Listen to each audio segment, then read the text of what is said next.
Nós recebemos aqui com o título de Pacote da Destruição ligado ao meio ambiente. Bom, imediatamente, para o que é isso? Nós pedimos a Malu Ribeiro, que é diretora de Políticas Públicas da Fundação SOS de Mata Atlântica, para explicar isso para a gente. Malu, muito obrigado por atender a Nova Brasil. Bom dia, Heródoto. É um prazer falar com você, principalmente pelas suas palavras firmes aí, sempre em defesa da Mata Atlântica, do nosso Rio Tietê e do país. Heródoto, esse pacote da destruição são aquelas pautas bombas que ficam na raspa da gaveta e no final de governo podem ser votadas enquanto as pessoas não estão prestando atenção nessa agenda do Congresso Nacional. Então, estão nesse pacote da destruição o futuro das nossas florestas, da Mata Atlântica, dos recursos hídricos, o pacote do veneno, que libera ainda mais veneno no Brasil, o licenciamento ambiental, que trata de todos esses empreendimentos de alto impacto, pequeno, baixo e médio impacto, que podem afetar a vida de todo mundo, principalmente nesse momento de emergência climática. Então é muito grave, é preciso atenção da sociedade. Agora, Malu, em que pé está isso lá no Congresso Nacional? Olha, nós temos projetos que podem ser votados imediatamente no Senado, por exemplo, que são o PL dos agrotóxicos, batizado do PL do veneno, o PL da grilagem, que é muito grave, que esse projeto de lei ele incentiva a ocupação e desmatamento de áreas públicas, principalmente na região da Amazônia. O licenciamento ambiental, que foi aprovado na Câmara dos Deputados de uma forma totalmente equivocada, deixa de ser um projeto de lei de licenciamento para ser um projeto de liberação, de exceção de quem não precisa desse instrumento. Ele pode ser votado no Senado. Esses são os que estão, e o que diz respeito à demarcação de terras indígenas. Esses são os que podem ser votados imediatamente, mas que têm o compromisso do presidente do Senado, Rodrigo Pacheco, inclusive esteve com o presidente eleito lá na COP27, o presidente eleito Lula, dizendo que são projetos que dependem de negociação com o novo governo, que, portanto, não devem entrar na pauta desta legislatura. A gente vai acreditar nisso, mas continuar na pressão.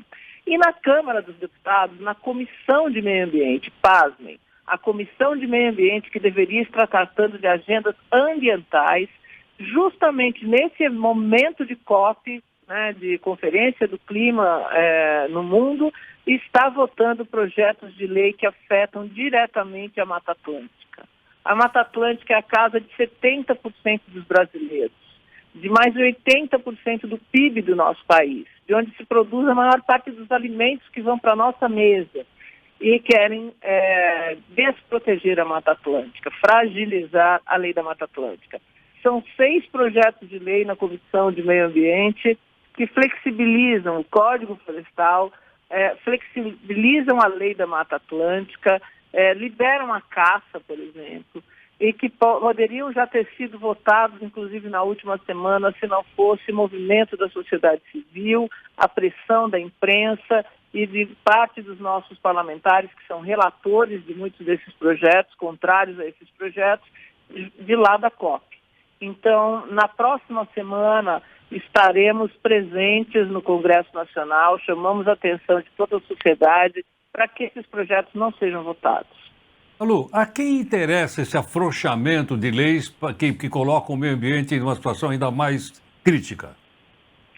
Aqueles setores que ainda produzem de forma atrasada, que estão na contramão do que o mundo precisa, um agronegócio retrógrado, quando nós podemos ter um agronegócio de ponta, de baixo carbono, com eficiência técnica, hídrica, mas interessa também, no caso da Mata Atlântica e do Código Florestal, aqueles especuladores imobiliários que querem ocupar qualquer parte de área, querem desmatar sem nenhuma punição, e aqueles que buscam anistia, principalmente esses, que ainda buscam anistias para danos e degradações ambientais que cometeram no passado. Então, infelizmente, é um rescaldo desse desgoverno que nós tivemos, que atuou durante os 4 anos desmonte das políticas públicas de meio ambiente do país. E as consequências, infelizmente, a população que sofre com enchentes cada vez mais graves, com secas cada vez mais graves, né, com custo cada vez mais alto da própria produção do nosso agronegócio, que fica sem biodiversidade, perde a fertilidade do solo e precisa de outros fatores para recompor os prejuízos causados. Perfeito. Malu Ribeiro, muito obrigado, Malu, por sua gentileza, por participar da Nova Brasil. A gente que agradece, bom dia a todos. Muito obrigado. Malu Ribeiro é diretora de políticas públicas da Fundação SOS Mata Atlântica. São projetos polêmicos, obviamente. Ela falou de setor retrógrado do agronegócio, que alguns setores ainda acham que pode derrubar, e outros não. Outros já estão devidamente afinados com a defesa do meio ambiente. Então, existe uma parte e outra, mas vamos ver. Isso vai acontecer e a gente vai acompanhar e a gente vai trazer aqui para você.